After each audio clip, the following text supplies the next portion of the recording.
السلام علیکم ناظرین، میں ہوں عامر لیاقت حسین، میں پاکستان ہوں اور آپ دیکھ رہے ہیں پاکستان کے سب سے بڑے نیوز چینل بول کی سکرین پر ایسے نہیں چلے گا۔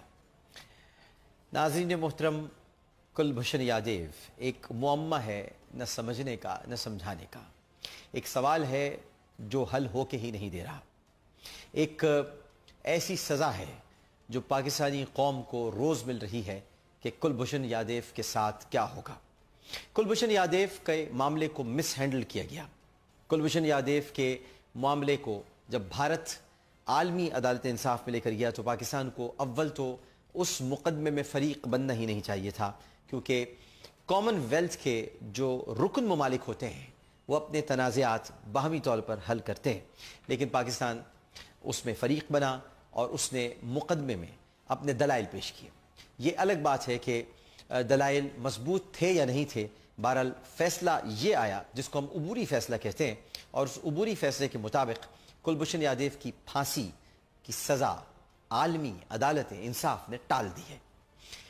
راستے بہت سارے ہیں، لیکن راستے نکالنے والے بھی ہونے چاہیے۔ ابھی بہت ساری راہیں ہیں جن پر چلا جا سکتا ہے، لیکن راہوں پر کوئی چلنے والا بھی ہونا چاہیے۔ عالمی عدالت انصاف ہمارے ابا جی کا گھر تو ہے نہیں، عالمی عدالت انصاف ہمارے خاندان کی ناک بھی نہیں ہے۔ عالمی عدالت انصاف ایک عالمی عدالت انصاف ہے، ضروری نہیں کہ اس کے فیصلوں پر عمل بھی کیا جائے اگر وہ ملک کی سلامتی، داخلی امور میں مداخلت اور دہشت گردی سے متعلق ہو۔ ہر ملک کا ایک اپنا نقطہ نظر اور ایک اپنی فکر ہوتی ہے۔ ہر ملک اپنی فکر کے مطابق اور اپنی جغرافیائی سرحدوں کو سامنے رکھتے ہوئے دہشت گردوں سے نمٹنے کی صلاحیت رکھتا ہے، اور یہ اس کا حق ہے کہ وہ دہشت گردوں کو کیفر کردار تک پہنچائے۔ عالمی عدالت انصاف کرتی ہے، لیکن یہاں انصاف نہیں ہو رہا۔ یہاں آپ کیسے انصاف کر سکتے ہیں کہ جب 150 بچوں کی نعشیں آپ کے سامنے ہوں اور قاتل سامنے کھڑا ہنس رہا ہو؟ آپ انصاف کیسے کر سکتے ہیں جب بلوچستان میں دہشت گرد گروپوں کو، علیحدگی پسندوں کو پیسہ دیا جا رہا ہو اور یہ کہا جا رہا ہو کہ پاکستان میں دہشت گردی کرو، پاکستان میں قتل و غارت کرو، پاکستان کو کمزور کرو، اس کے استحکام کو، اس کی سالمیت کو نقصان پہنچاؤ، اور وہ مجرم قہقہے لگا رہا ہو؟ آپ اسے انصاف نہیں کہہ سکتے۔ ناظرین محترم، بنیادی سوال یہ ہے کہ ایک شخص جس کو بھارت کلبھوشن کہتا ہے کہ وہ کلبھوشن ہے، تو کلبھوشن کیوں نہیں رہا جب وہ ایران میں تھا؟ وہ مبارک حسین پٹیل کے نام سے سفر کیوں کرتا رہا؟ بنیادی سوال یہ ہے کہ آج بھارت چلا کر کہتا ہے کلبھوشن یادیو، کلبھوشن یادیو، کلبھوشن یادیو، تو یہ مبارک حسین پٹیل کون تھا جو اس طرح سے غائب ہے جیسے گدھے کے سر سے سینگ غائب ہوتے ہیں؟ اس کو ہم کیا کہیں؟ اس آدمی کا نام مبارک حسین پٹیل ہے یا اس کا نام کلبھوشن یادیو ہے؟ یہ آدمی کون ہے؟ اس کا کوئی ایک نام ہونا چاہیے، اس کی کوئی ایک آئیڈینٹی ہونی چاہیے۔ اگر یہ اتنا شریف تاجر تھا اور یہ اگر اتنا اچھا بزنس کرتا تھا، اخروٹ کا کام کرتا تھا یا پستے کا کام کرتا تھا، تو پھر اس کا ایک نام ہونا چاہیے، ایک باپ کی اولاد کا ایک نام ہونا چاہیے۔ لیکن مبارک حسین پٹیل بھی ہے یہ، اور کلبھوشن یادیو بھی ہے۔ اسے مبارک حسین پٹیل نام کیوں رکھنا پڑا؟ اس نقطے کی طرف کوئی دھیان کیوں نہیں دیتا؟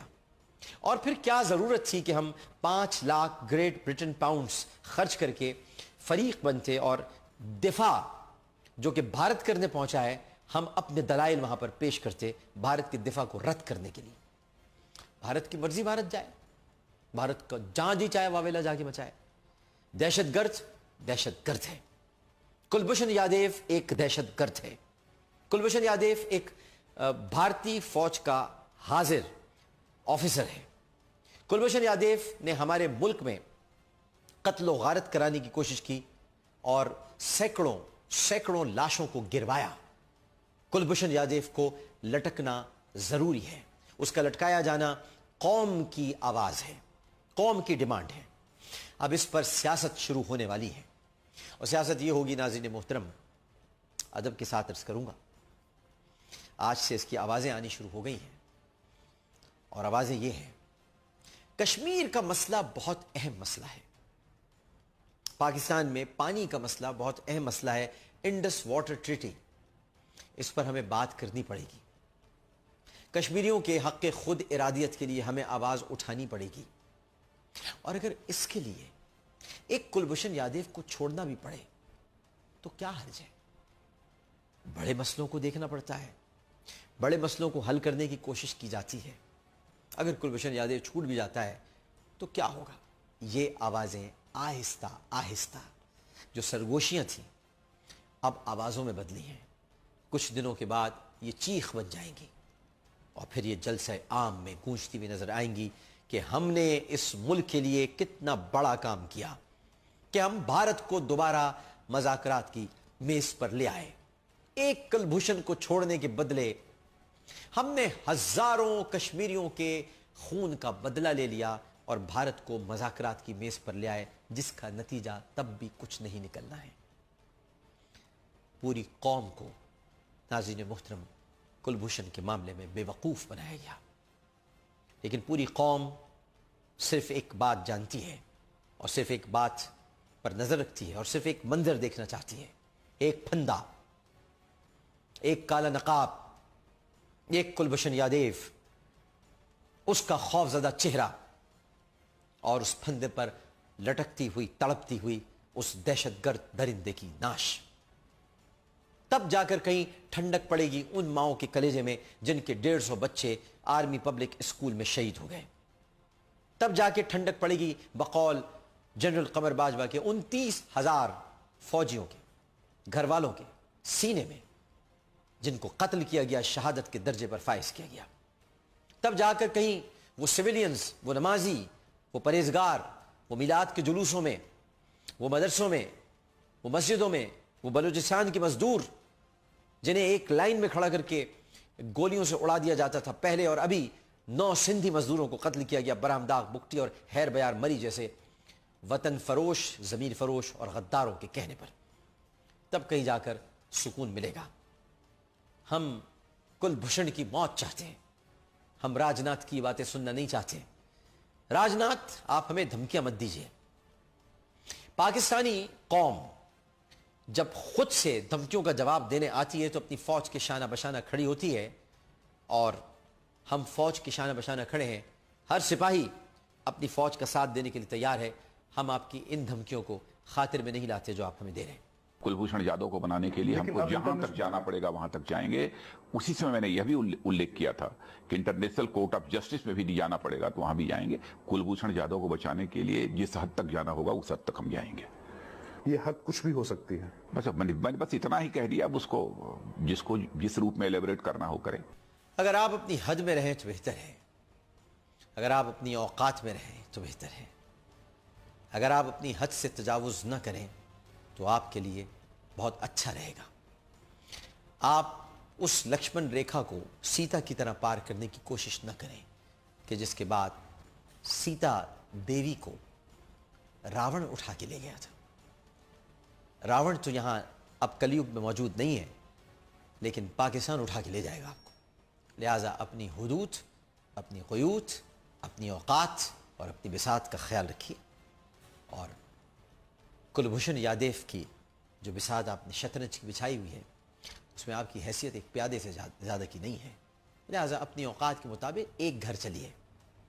گھوڑے کی طرح 2.5 گھر چلنے کی کوشش مت کیجیے اور ہاتھی کی طرح ترچھی چال مت چلیے, کیونکہ وزیر آپ کو بیٹھا دیکھ رہا ہے. اگر آپ نے ادھر ادھر زیادہ چال چلی تو وزیر سیدھا آ کے آپ کو مار دے گا, پتہ بھی نہیں چلے گا. اور وزیر آپ کے اپنے اندر ہی موجود ہے, آپ کے اندر, جس کا نام ہے اجیت کمار دوول. اجیت کمار دوول کا کام یہی ہے کہ اپنے ہی ملک کے لوگوں کو قتل کرانا, اس کے بعد واویلا کرنا کہ لاشیں ملی ہیں جلی ہوئی, سر کاٹ دیے ہیں, فلاں ہو گیا فلاں ہو گیا. آپ پہلے اپنے ملک کا امیج بحال کرنے کی کوشش کریں جناب راجناتھ. راجناتھ جی, آپ کے ملک کا امیج تباہ ہو چکا ہے. 3 طلاقوں کے مسئلے پہ آپ گھس گئے. اس پر تو میں آپ سے بہت بات کرنا چاہتا ہوں.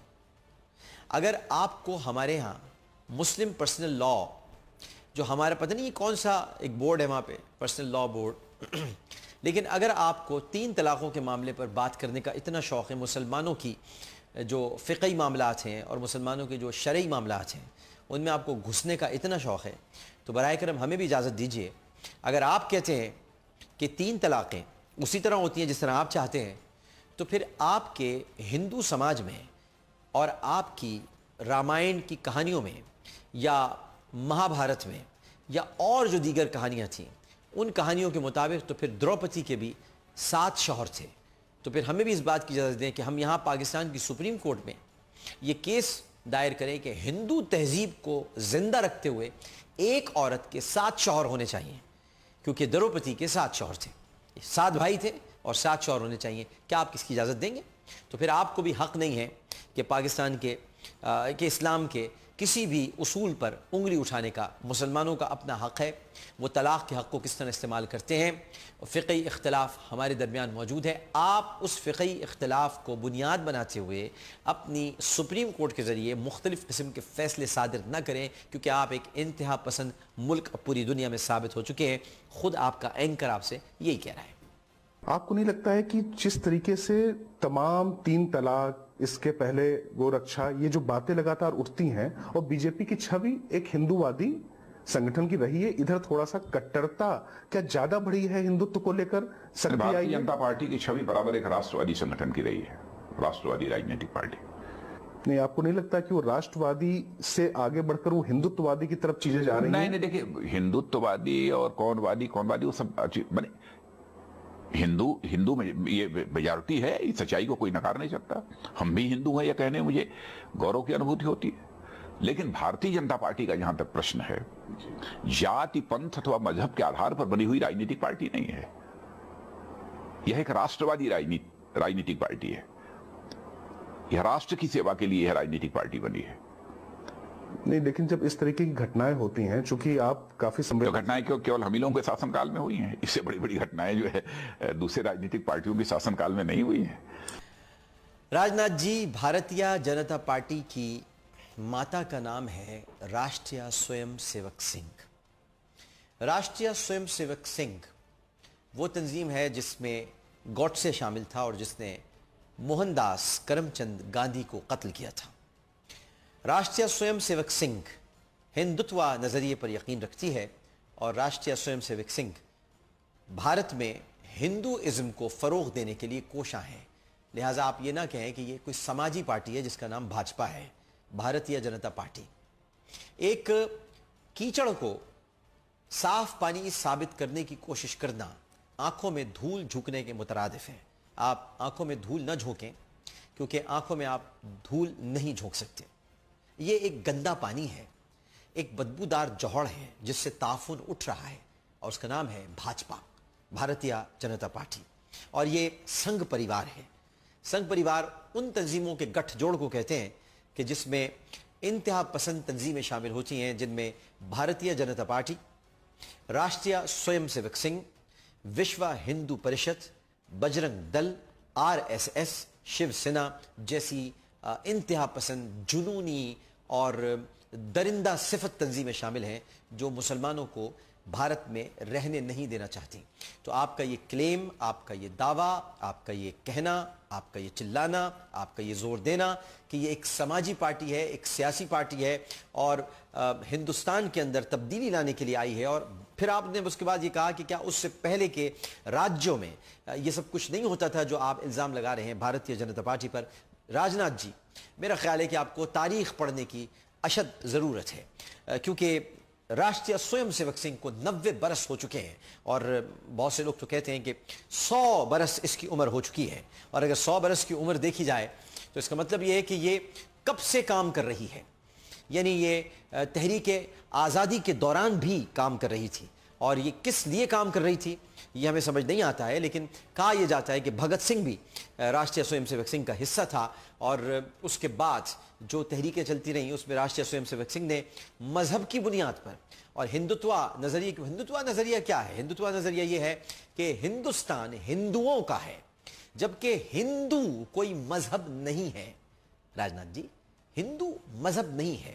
البیرونی نے جو کتاب لکھی تھی تاریخ ہند، اس میں واضح طور پر، تاریخی طور پر حقیقت کو بیان کرتے ہوئے اور بہت ساری روایات اور مثالوں کے ساتھ یہ بیان کیا گیا تھا کہ ہندو کوئی مذہب نہیں ہے، ہندو ایک کلچرل یوں کہہ لیجئے کہ ایک تہذیب ہے، ایک ثقافت ہے، یہ کوئی ریلیجن نہیں ہے، آپ اس کو ریلیجن نہیں کہہ سکتے. تو ہندوتوا کوئی مذہب نہیں ہے، ہندوتوا ایک ثقافت کا نام ہے، اور یہ ثقافت ہے دوسروں پر حاوی ہونا، اپنا اظہار برتری کا بار بار اظہار کرنا، دوسروں کو نیچا دکھانا، دوسری اقوام کو ذلیل و رسوا کرنا، یہاں تک کہ اپنے ہندوؤں میں بھی دلتوں کو، شودروں کو، نچلی ذات کے ہندوؤں کو گھن سے دیکھنا، گھناؤنی نگاہ سے دیکھنا، ان سے گھن کھانا، ان کو دور رکھنا، ان کی باڑیوں کو الگ کرنا، ان کے پانی پینے کی جگہوں کو الگ کرنا، مقامات کو دور کر دینا، ان کی بچیوں کی عصمتوں کو لوٹنا اور ان کے مال کو اپنا مال سمجھنا اور ان کو ذلیل و رسوا کرنا، اس کو کہتے ہیں ہندوتوا نظریہ. اور جب یہ پھیل جاتا ہے تو پھر یہ نہ سکھوں کو انسان سمجھتا ہے، نہ یہ مسلمانوں کو انسانیت کے دائرے میں لانے کے لیے تیار ہے، اور نہ ہی یہ کسی اور قوم اور نسل کو انسان سمجھنے کو تیار ہے. میں کچھ اور بھی آپ کو بتانا چاہتا ہوں، لیکن پہلے میں ایک وقفہ لوں گا، اور وقفے کے بعد کلبھوشن یادیو کا جو معاملہ اس وقت پوری دنیا میں بھارت نے ایک شور مچانا شروع کر دیا ہے، حالانکہ ایک عبوری فیصلہ ہے اور یہ فیصلہ انٹرنیشنل کورٹ آف جسٹس کا ہے. میں جب واپس آؤں گا تو میں بتاتا ہوں بھارت تم نے کون سا فیصلہ نہیں مانا تھا. ایک فیصلہ تم نے نہیں مانا تھا، ایک فیصلہ ہم نہیں مانیں گے، کیونکہ ایسے نہیں چلے گا.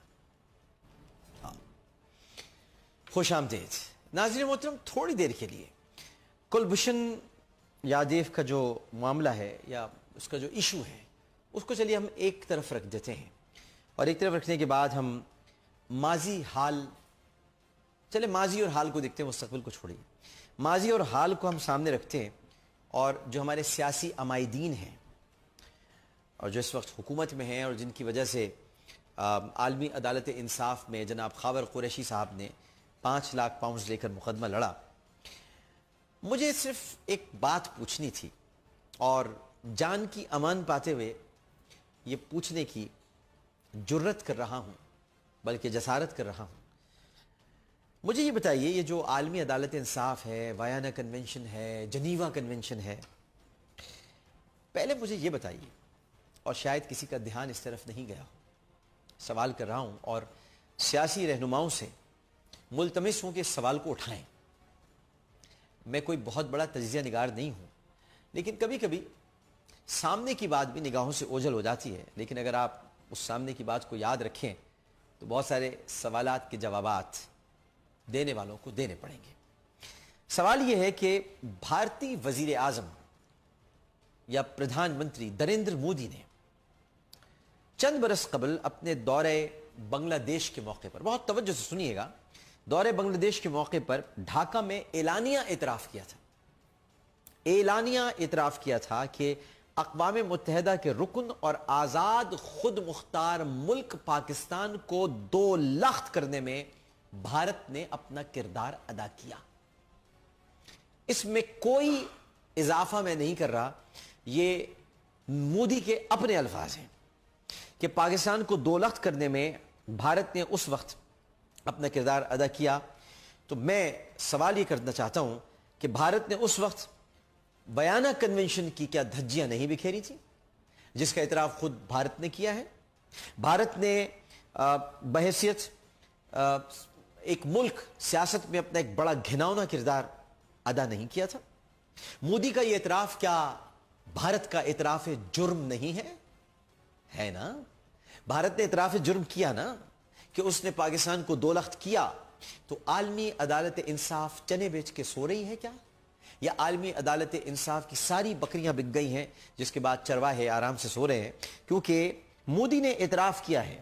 تو ویانا کنونشن کی جو تشکیل تھی، جس کا بہت رونا رویا جا رہا ہے نا، تو ویانا کنونشن کی تشکیل کے موقع پر اس کے ابتدائی میں درج ہے، ابتدائیہ پڑھ دیتا ہوں میں، خاور قریشی صاحب ابتدائیہ پڑھ رہا ہوں، پاکستان کی آپ نے نمائندگی کی تھی، ابتدائی پڑھو. ویانا کنونشن کا ابتدائیہ ہے کہ ہر ایک ریاست کی خود مختاری کا احترام کرنا ویانا کنونشن کی اہم اور انتہائی بجا ذمہ داری ہے جو اسے اٹھانی ہوگی اور تسلیم کرنی ہوگی. تو ویانا کنونشن کی ذمہ داری یہ ہے کہ ہر ایک ریاست کی خود مختاری کا احترام کرنا ہوگا. لیکن مودی کہتا ہے کہ ہم نے ایک آزاد اور خود مختار ملک پاکستان کو 2 لخت کیا.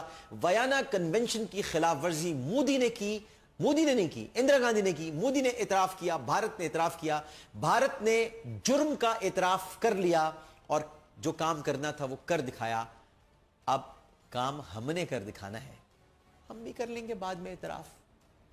بیانہ کنونشن کا لٹکانا تو ہے کلبھوشن کو, چاہے ارناب گوسوامی جتنا چیخنا چاہے چیخ. All the people of India, I want to tell you this, that you asked for it. 3 points very quickly. Why did you go to The Hague without a single shred of evidence? Not a single shred of evidence, apart from a heavily edited video which also the ICJ did not allow you to telecast. Why did you go to The Hague without any evidence at all? Could you not find some lower division clerk in the Lahore High Court who could have produced and fabricated some evidence for you? Not a single shred of evidence. Why did you leave yourself in this kind of a situation? Can I go on? Yes, please. And the debate is open. Then would you be able to keep quiet once I make my answer? I will listen to you with patience. However, if I find factual inconsistencies, I wonder. I will be compelled to interrupt. I wonder that. Like, listen. Now, you were talking of not letting us, that the International Court of Justice did not allow us to play the evidence. For your kind information, this was a provisional stage of the court. And provisions of the court, the plea were discussed. Listen to me. That's what I asked you earlier. You won't be able to listen. This is your patience. 2 seconds only. And I have a lot of patience. Because I've been thoroughly listening to you. India has a lot of second patience. stage would be, India does not have any patience. Indians have a lot of I wish patience India with had Pakistanis. patience. You have no patience. You can't stand truth. Let me talk. First of all, this is a preliminary stage, provisional stage, and in this stage no evidence was to be played. So what are you saying? And in second stage would be jurisdiction stage. Oh, come on. And in that also no evidence would be given. I'm the sorry. jurisdiction of the court would be discussed. I'm sorry. And the third stage would be, you I'm should be sorry because you have I'm no sorry, proof. sir. You can Colonel only Shafqat make a theater Saeed, and circus I will now only. allow- You can't get into a serious Sir, I will debate. now Listen to allow me, the Arnab. first You're an Indian anchor. intervention into I this need debate. you to please watch your programs after you make them so that Sir. you know your mistakes. ایک جاہل مطلق مچھلی بیچنے والا anchor جس کا کام ہی یہ ہونا چاہیے کہ مچھلی بازار میں وہ یہ آواز لگا کر بیچے کہ رہو آج اتنے کلو میں بیچ رہا ہوں, پاپولیٹ اتنے کلو میں بیچی جا رہی ہے, اس کو اینکر بنا کر بٹھا دیا گیا ہے جو کسی دوسرے کو بولنے ہی نہیں دیتا. ایک بہت ہی بدتمیز, بد-تہذیب اور جاہل اینکر ہے جس کو یہ نہیں پتا اور ہنسے جا رہے ہیں. ہم بھی بہت ہنس سکتے ہیں تمہاری باتوں پر, بےہودہ ہنسی, اس سے کوئی فائدہ نہیں ہے کیونکہ وہ عقلی دلیل کے ساتھ بات کر رہے ہیں. پہلی بات تو یہ بالکل یہ ایک عبوری سٹیج ہے اور عبوری سٹیج عالمی عدالت انصاف کی ہے. پاکستان میں بھی عدالتیں ہیں جو عالمی معیار کی ہیں. یہ عالمی عدالت انصاف ہے, پاکستان کی عدالتیں عالمی معیار کی ہیں. بات بہت ساری ہے ارناب, اور یہ چیخنے چلانے سے, زور زور سے بولنے سے کچھ نہیں ہوتا. ارناب, انسان کو سمجھداری کے ساتھ اور عقل کے ساتھ اور فہم کے ساتھ گفتگو کرنی چاہیے جو نہ تمہارے پاس ہے اور نہ تمہارے پاس ہو سکتی ہے. اسی لیے تمہیں ٹائمز ناؤ سے لات مار کے باہر نکال دیا گیا. میں پہلے یہ بتانا چاہتا ہوں کہ مغربی دنیا کی اپنی نسلی اور متعصبانہ ترجیحات اپنی جگہ, لیکن پہلے تو میں اپنے حکمرانوں سے یہ کہتا ہوں کہ کاش پاکستانی حکمران خود, یا چلیے اسی عالمی عدالت جس بارے میں ارناب بہت چیخ رہا ہے, کیا عالمی عدالت انصاف بھارت سے یہ پوچھنے کی مجاز نہیں ہے کہ مسئلہ کشمیر کا کیا ہوا؟ آخر ہوا کیا مسئلہ کشمیر کا؟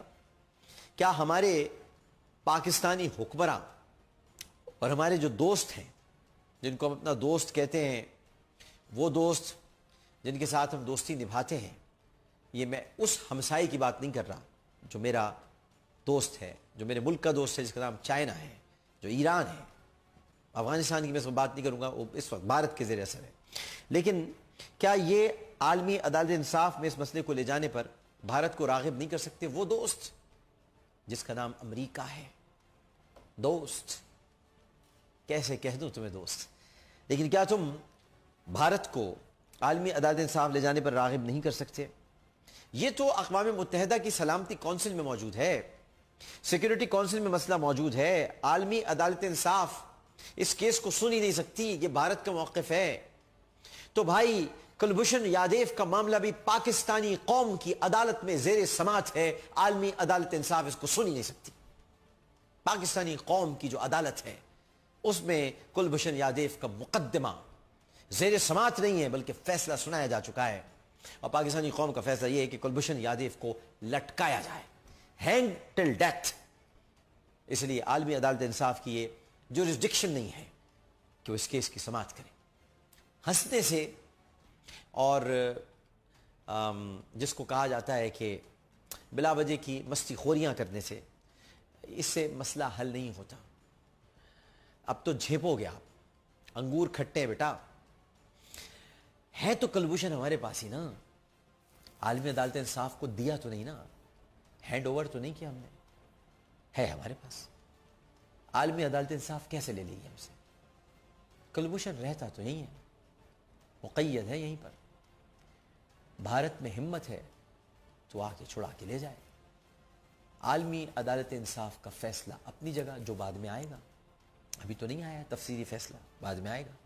لیکن اگر وہ فیصلہ پاکستان کے خلاف آتا ہے تب بھی ارناب گوسوامی, کلبھوشن یادیو ہم تمہیں زندہ نہیں بھیجیں گے. کلبھوشن یادیو ہم تمہیں ناش کی صورت میں بھیجیں گے.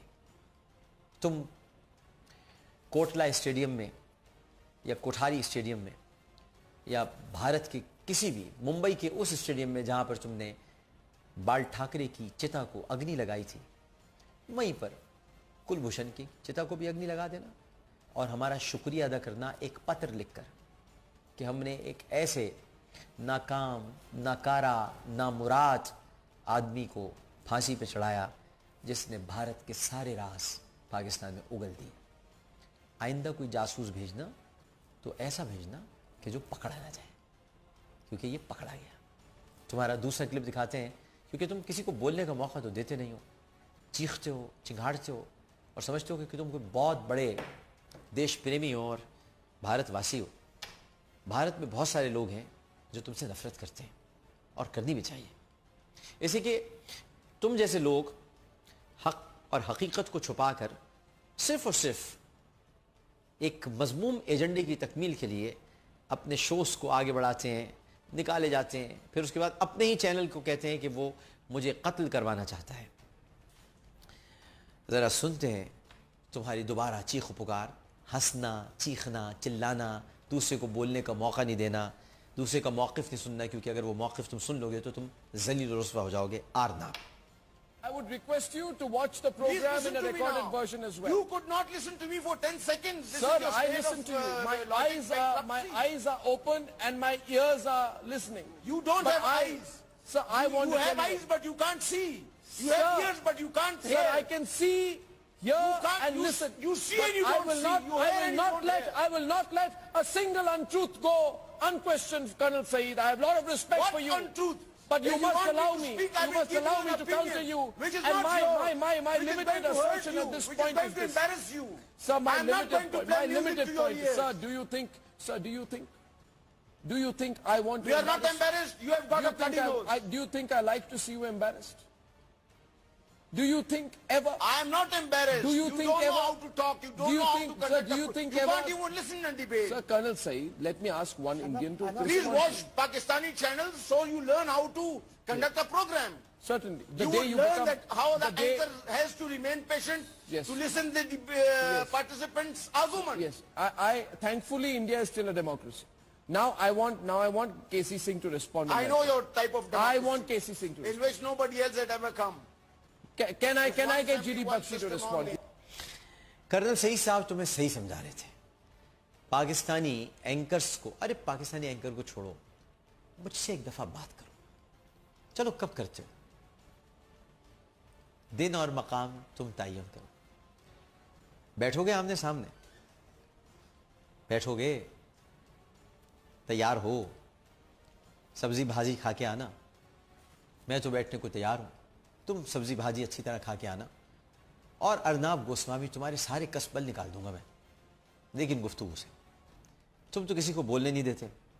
ذرا ہمارے سامنے بھی آ کے بولو نا, ذرا ہماری آنکھوں میں آنکھیں ڈال کر بھی بولو, جیسے ہم اس وقت کیمرے کی آنکھ میں آنکھ ڈال کر تم سے مخاطب ہیں اور تم سے کہہ رہے ہیں کہ ذرا وقت نکالو اور کہیں پر بھی آ جاؤ. پاکستان تو تم آؤ گے نہیں, چلو دبئی آ جاتے ہیں, دبئی میں ملتے ہیں, اور اگر دبئی میں نہیں ملنا چاہتے تو قطر میں مل لیتے ہیں, قطر میں نہیں ملنا چاہتے تو تم کوئی اور تھرڈ پلیس متعین کر لو, وہاں پر ہم ملاقات کر لیتے ہیں. ایک طرف تم بیٹھ جاؤ, ایک طرف میں بیٹھ جاتا ہوں, ایک طرف جھنڈا ہوگا پاکستان کا, دوسری طرف جھنڈا ہوگا ہندوستان کا. دیکھتے ہیں سر بلند کس کا جھنڈا ہوتا ہے. کیونکہ تم کرنا سعید کو تو بولنے دے نہیں رہے, پہلے تو حقیقت سمجھ لو اور حقیقت جان لو. حقیقت یہ ہے کہ کلبھوشن کا معاملہ صرف غیر ملکی جاسوس کا نہیں ہے. پاکستانی اینکر سے کچھ سیکھو, مگر ہم جیسے اینکر سے, چڑی بابا ٹائپ کے اینکر سے نہیں, ہم جیسے اینکر سے. کلبھوشن کا معاملہ صرف غیر ملکی جاسوس کا معاملہ نہیں ہے دوست, یہ کیس ایک دہشت گردی کا کیس ہے. مورکھ, یہ دہشت گردی کا کیس ہے. یہ دہشت گردی کو غیر ملک میں پروموٹ کرنے کا کیس ہے. عقل کے اندھے, یہ ایک مجرم کا کیس بھی ہے جس نے خود مانا اور تسلیم کیا کہ اسے بھارتی خفیہ ایجنسی را نے, جس کے میڈیا ونگ کے لیے تم کام کرتے ہو, اس را نے پاکستان بھر میں خونریزی اور دنگا فساد کرانے کے لیے ہائر کیا تھا, اور اقوام متحدہ کے ایک رکن اور خود مختار ملک کے امن و امان کو تہو بالا کرنے کے لیے را نے اس کو پاکستان بھیجا تھا, جو کہ اقوام متحدہ کا رکن ہے. اور اس ملک میں انارکی, انتشار, خونریزی, بدترین دہشت گردی پھیلانے کا اس کو ٹاسک دیا گیا تھا. اور ان تمام کارروائیوں کے لیے پہلے اسے ایک مسلم نام پر غیر قانونی پاسپورٹ مہیا کیا گیا جس کا نام تھا مبارک حسین پٹیل, اور پھر اس کے بعد کلبھوشن یادیو کو تمام ضروری سہولیات را نے فراہم کی. ارناب گوسوامی جو کسی بھی خطرناک مہم پر روانہ کیے جانے والے دہشت گرد کو فراہم کی جاتی ہیں, اس کو تمام سہولیات فراہم کی گئیں. اور یہ وہ سہولیات تھیں جو کسی بھی جاسوس اور دہشت گرد کی اولین ترجیحات ہوتی ہیں. پاکستان, افغانستان, ترکی اور ایران میں برسہ برس سے جو دہشت گردی ہو رہی ہے, اس میں اب تک ہزاروں معصوم انسانوں کی جانوں کو نقصان پہنچ چکا ہے, قیمتی جانیں ضائع ہو چکی ہیں, اور عالمی عدالت انصاف کے فاضل, معزز, بڑے اور محترم جج اور جیوری کے سامنے اس خطے کی لہو رنگ تحریریں, اس خطے کی یہ لہو رنگ تحریریں جو زمین پر لکھی ہوئی ہیں, یہ یقیناً ان کے پڑھنے میں نہیں آ رہی. حق ان تک پہنچ نہیں پا رہا ہے, لیکن حق پر مبنی فیصلے عالمی عدالت انصاف میں نہیں ہوتے ہیں. حق پر مبنی فیصلے ملکوں کی عدالت میں ہوتے ہیں. جو ملک متاثر ہو اسی کو فیصلہ کرنا ہوتا ہے, اور ہم فیصلہ کر کے رہیں گے. لیکن تمہیں اگر کبھی بھی تمیز سیکھنی ہو, اور اگر تمیز سے بات کرنا سیکھنی ہو, تو پاکستان کے کچھ اچھے اینکرز ہیں, ان سے ذرا سبق حاصل کرنا. اور میں تمہیں دعوت دیتا ہوں, میں تمہیں آج باقاعدہ باضابطہ دعوت دیتا ہوں, ارناب گوسوامی, تمہارا جب جی چاہے, جس مقام پر, جس پلیس پر اور جس ملک میں تم مجھ سے بات کرنا چاہو, میں حاضر ہوں بغیر تیاری کے, کیونکہ میں تمہاری تاریخ بھی جانتا ہوں, میں اپنی تاریخ بھی جانتا ہوں. میں بغل میں چھری اور منہ پہ رام رام کرنے والوں کو بھی جانتا ہوں, اور میں یہ بھی جانتا ہوں کہ کس نے ارجن کو چکرویو میں پھنسایا, کس نے پاروتی پہ الزام لگایا, کس نے شیو کو دھوکہ دیا, کس نے رام کے ساتھ غداری کی, اور کس نے گنیش پر ظلم ڈھایا. تمہیں اگر ہمارے بارے میں کچھ پتا ہو تو ضرور بتانا, لیکن ہمیں تمہارے بارے میں سب پتا ہے, کیونکہ ایسے نہیں چلے گا.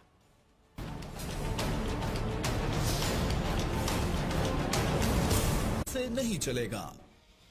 خوش آمدید ناظرین محترم. ارناب گوسوامی کے بعد آپ کو لے کر چلتے ہیں رپورٹ کارڈ کی طرف, اور وہاں پر عجیب و غریب گفتگو ہو رہی ہے. محترم جناب امتیاز عالم صاحب, جو سیفما سے جن کا تعلق ہے اور اٹکل کے پچو لڑانے میں جو ماہر ہیں, اٹکل کے پچو ویسے ایک اچھی بات ہوتی ہے, اچھی مثال ہے, اس کو اپنے دل پہ مت لے لیجیے گا آپ, کہ آپ کہنے لگیں کہ بھی میرے ساتھ توہین ہو گئی، کچھ میرے ساتھ. اٹکل کے پچو لڑانے والے وہ لوگ ہوتے ہیں جو ادھر کی ادھر بات لے کر ایک نئی تھیوری دنیا میں سامنے لے کر آتے ہیں. تو یہ بڑے لوگ ہوتے ہیں، یہ میں آپ کو ایسے بتا دوں. آرکیمیڈس پرنسپل جو ہے، جس کو ارشمیدس کا قانون کہا جاتا ہے، وہ اٹکل کے پچو ہیں، اور اس کے بعد وہ آرکیمیڈس پرنسپل بنا. تو ہمارے امتیاز عالم صاحب ماشاءاللہ بہت یعنی بہت دل آویز شخصیت کے مالک، مزیدار آدمی ہیں، شاندار آدمی ہیں، اس میں کوئی شک نہیں. اور جب ملتے ہیں تو بڑی باغ و بہار شخصیت ہے، چونکہ تو بہت کھلے دل سے ملتے ہیں، کھلے دل سے مخالفت کرتے ہیں. کونسل آف کمپلین کے سامنے بہت جذباتی انداز میں بات کرتے ہیں، اکیلے میں ملتے ہیں تو اپنا اپنا کہتے ہیں، سب کے سامنے ہوتے ہیں تو غیر ہو جاتے ہیں. ہے بڑے کمال کے بغیر، کیونکہ امتیاز ہے اور عالم ہے. امتیاز کا مطلب یہ امتیاز سمجھتے نا، امتیاز برتنا. ہمارے یہاں ویسے امتیاز کا بڑا مسئلہ ہے. امتیازی سلوک ہوتا ہے، امتیازی قوانین ہیں، امتیازی کورس ہے، امتیازی باتیں ہیں، امتیازی ترجیحات ہیں، سب کچھ ہمارے یہاں امتیازی ہے. اور عالم تو چاروں طرف ہے، چاہے وہ ابصار عالم ہو، چاہے وہ امتیاز عالم ہو. عالم بہت ہے. دلی جو کبھی شہر تھا، عالم میں انتخاب، رہتے تھے منتخب ہی جہاں روزگار کے، اس کو فلک نے لوٹ کر ویران کر دیا. ہماری امی رہنے والی تھیں اسی اجڑے دیار کی. تو خیر بہرحال میں کہیں اور چلا گیا، لیکن امتیاز عالم صاحب کیا فرما رہے ہیں، پہلے ذرا امتیاز عالم صاحب کی گفتگو سنتے ہیں. بہت علمی، بہت ہی علم سے بھرپور ہے. سنی. اپنے تمام جو سلیبس ہے اسے خاص طور پر ہمارے پبلک سکولز بھی جو ہیں اور مدارس اور یونیورسٹیز میں جو مطالعہ پاکستان پڑھایا جاتا ہے، جو اردو پڑھائی جاتی ہے، اور یہاں تک کہ جو دینیات میں جو چیزیں ہیں جس طرح کی ڈالی گئی ہیں، ہم کون سا پیغام دینا چاہتے ہیں، اسلام کا، امن کے دین کا، ٹالرنس کے دین کا، دین میں جبر نہیں ہے اس کا.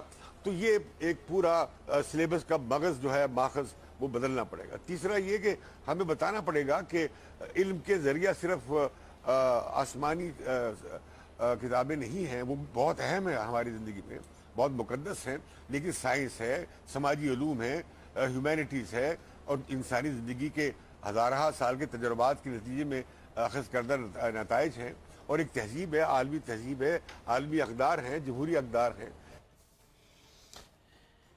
مائی ڈیئر امتیاز عالم صاحب، میرے پیارے، میرے محترم، میرے پپو جیسے امتیاز عالم صاحب، ایک چھوٹی سی بات آپ سے کہنا چاہتا ہوں.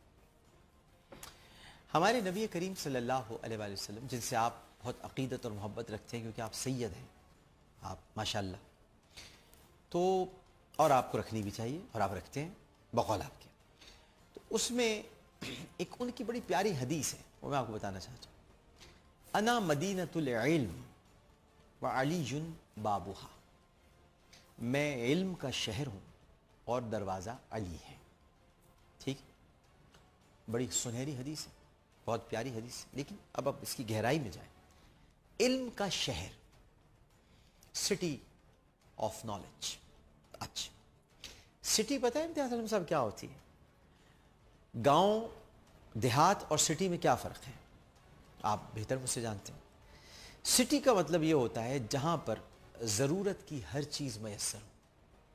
شہر میں آپ کو ہر طرح کی دکان ملے گی، شہر میں ہر طرح کی سہولت ملے گی، شہر میں ہر طرح کی آمد و رفت کے ذرائع ملیں گے، شہر میں بجلی ہوگی، شہر میں کیبل سسٹم ہوگا، شہر میں کپڑے کی دکان بھی ہے، شہر میں اشیاء خورد و نوش کی دکان بھی ہے، شہر میں میڈیکل اسٹور بھی ہے، شہر میں کوئی بک اسٹال بھی ہے، شہر میں سب کچھ موجود ہے. اس لیے رسول کریم صلی اللہ علیہ وآلہ وسلم نے اپنے آپ کو شہر سے تعبیر کیا.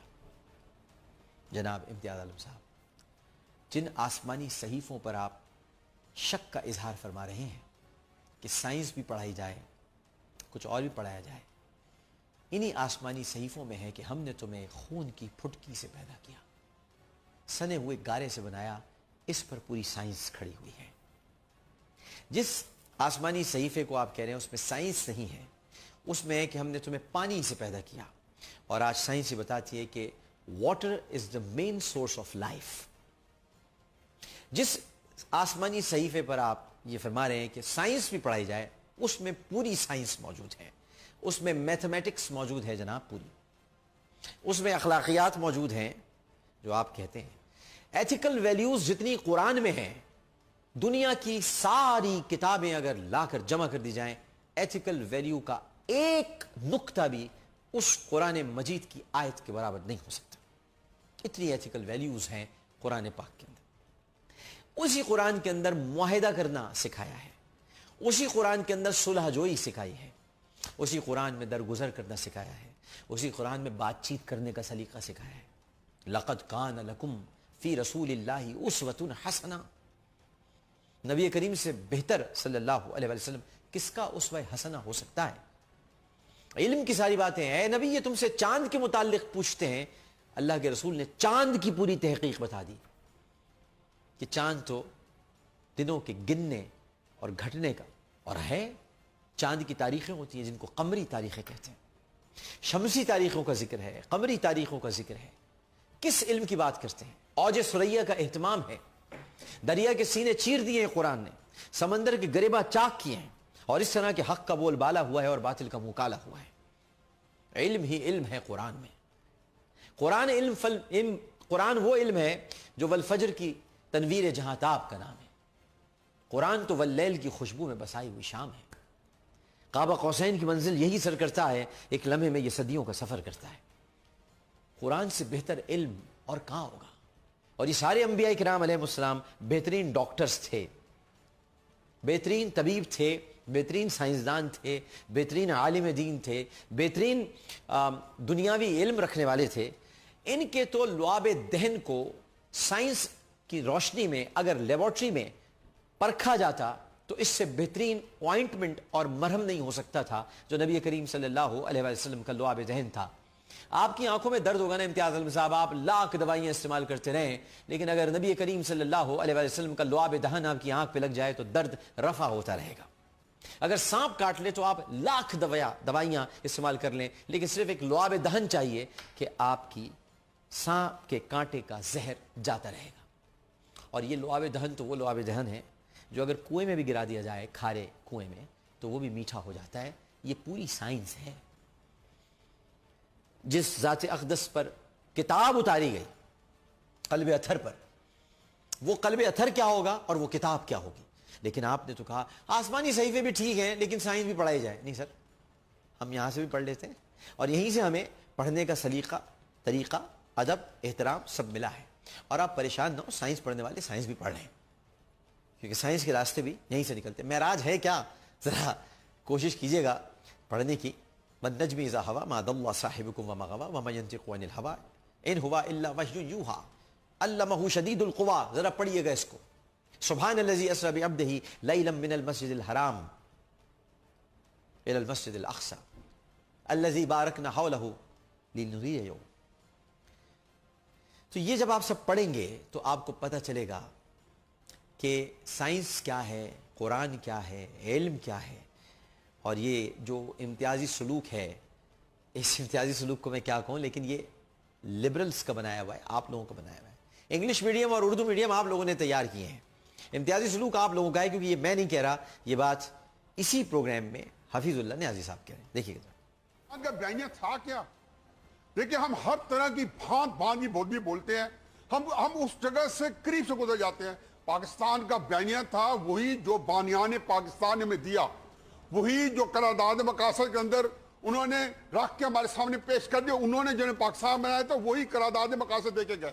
پاکستان کا بیانیہ تھا کہ پاکستان کا مطلب کیا, لا الہ الا اللہ. جب ریاست میں نظریاتی شناخت ہوتی ہے, یہی کچھ ہوتا ہے جو آج ہو رہا ہے. دیکھیں یہ جو پاکستان کے اندر ریاست کے خلاف ہتھیار جو ہے یہ آج نہیں اٹھایا گیا. عسکری اداروں کے خلاف جو اشتہارات ہتھیار آج نہیں اٹھائے گئے, 50s اٹھائے گئے, 60s میں اٹھائے گئے. کسے اٹھائے؟ روشن خیالوں نے, لبرلز نے, ترقی پسندوں نے, قومیت والوں نے. یہ ساری عمر ریاست کے خلاف لڑتے رہے. اب اس میں مذہبی ناپسندی داخل ہو گئے ہیں. اور جب بھی آپ اقتدار کو انڈرمائن کریں گے, میں امتیاز صاحب بالکل ایگری کرتا ہوں, نظام تعلیم کو اس کے مطابق ہونا چاہیے تھا. ایک ملک ہے, کوئی پتہ نہیں کریکولم کیا ہے, میں نے دنیا ٹھانی ہے، کسی ملک میں نہیں دیکھا کہ ایک سکول میں ایک کریکولم ہے، دوسرے میں دوسرا پڑھایا جا رہا ہے. قوم کو کنفیوز کرنے کے لیے جتنی تگ و دو محنت ہم نے کی ہے شاید ہی کسی نے کی ہو. آپ نے قوم کو تباہ کر کے رکھ دیا ہے. 20 کروڑ کے ملک میں 19.5 کروڑ کو ہم نے اجنبی بنا کے رکھ دیا ہے. اردو میڈیم سکول جو ہے 25 لاکھ بچہ میٹرک دیتا ہے، 8.5 بچہ او لیول دیتا ہے. میٹرک والے کا کوئی مستقبل نہیں اس ملک میں. او لیول والا جو ہے ایک خاص طبقہ جو ہے ملک کے اندر پکڑے بیٹھا ہے. اتنا طبقاتی نظام ہے، تفریق ہے، افراتفری ہے، افراد تفریق ہے. آپ بیانیہ یہ چھوٹی جو چیزیں ہیں. دیکھیں آج بھی آپ دیکھیں کہ ریاست خلاف ایم کے ہتھیار اٹھا کے پھری ہے، بلوچ نیشنلسٹ ہے، مذہبی تحفظ ہیں. یہ سارے کس کو علیحدہ تک ڈیل کریں گے؟ کیوں نہیں وہی بیانیاں دیتے جو بیانیاں ہم کیوں منافقت میں پڑے ہوئے ہیں؟ جو ہمارے بانیان ہیں جنہوں نے پاکستان بنایا تھا ہمیں بیانیاں تھے کہ گئے تھے. جیسے ہی حفیظ اللہ نیازی صاحب نے کہا ہتھیار لبرل قوتوں نے اٹھائے ہوئے ہیں، فوراً ہی ان کی بات کاٹ دی گئی. لیکن میں آپ کو ایک کلپ دکھانا چاہتا ہوں. یہ میرا بنایا ہوا کلپ نہیں ہے، سوشل میڈیا پر ہے، سب دیکھ سکتے ہیں. بڑا تاریخی کلپ ہے. میزبان نے تو بات کاٹ دی لیکن ہم بات کو مکمل کرتے ہیں. دیکھیے گا ذرا کلپ. آپ پہلے بھی نجم سیٹھی صاحب فوج کے ساتھ لڑتے رہے آپ بلوچستان میں. راشد رحمان صاحب بھی وہ کے بھائی بڑے اسد الرحمان اور یہ بھی، اور دوسرے جو احمد رشید صاحب ہیں یہ ہیں نا وہ کیا یہ فوج کے ساتھ نہیں لڑے پاکستانی فوج کے ساتھ؟ میری درخواست ان سے یہ ہے کہ آپ پہلے بھی نجم سیٹھی صاحب فوج کے ساتھ لڑتے رہے آپ بلوچستان میں. راشد رحمان صاحب بھی وہ کے بھائی بڑے اسد الرحمان اور یہ بھی، اور دوسرے جو احمد رشید صاحب ہیں یہ ہیں نا وہ کیا یہ فوج کے ساتھ نہیں لڑے پاکستانی فوج کے ساتھ بلوچستان میں؟ ہتھیار بند ہو کے لڑے اور ان کی سپورٹ کی. نہ ہی پاکستان کے دوست اور ہمدرد ہیں. اب سوال یہ پیدا ہوتا ہے سر، Najam Sethi farmer chief minister رہے پنجاب کے، اس وقت ایک پاپولرلی الیکٹڈ پرائم منسٹر نے ان کو کرکٹ بورڈ کا، پاکستان کرکٹ بورڈ کا چیئرمین بنایا. وہ بڑے ایک یعنی مقبول اوپینین میکر ہیں، اینکر ہیں، ایڈیٹر ہیں، سب کچھ ان کا ہے. آپ کہہ رہے ہیں کہ یہ لوگ پاکستان کے دوست اور ہمدرد نہیں ہیں. میں بتاتا ہوں نجم سیٹھی صاحب پاکستان کب آئے؟ 63 میں آئے. He is not a naturalized citizen of Pakistan. 63 میں کہاں سے آئے؟ لاہور کے پڑھ لیجیے گا. سر لاہور کی پیدائشی؟ ارے نہیں بھائی، پیدائش کہیں بھی ہو، انڈیا سے ہے. میں بتا دوں، میں آپ کو بتاتا ہوں دو واقعات جو نجم سیٹھی سے متعلق ہے. میں ایک بریگیڈ کمان کر رہا تھا بلوچستان میں 74-75 میں بھٹو صاحب کے زمانے میں. اس وقت چاکر خان کے نام سے 2 نام تھے، ایک نجم سیٹھی کا، ایک وہ جسٹس کون تھے ان کا بیٹا، جو باغیوں کے ساتھ مل کے ان کو ہر طرح کی سپورٹ دے رہے تھے. ٹھیک ہے، known fact, there is a record with ISI. یہ بھی شامل تھے اس میں. باہر کے ملکوں سے لا کے ان کو مدد ملتی تھی. 1999 کی بات میں کرتا ہوں. نجم سیٹھی افواج پاکستان کے اوپر فائرنگ اور پتہ نہیں کتنے لوگوں کے شہید کرنے پہ کتنے لوگوں کے شہید کرنے کے الزام میں ان کے اوپر الزامات ہیں جن کا وہ سامنا نہیں کرنا چاہتے.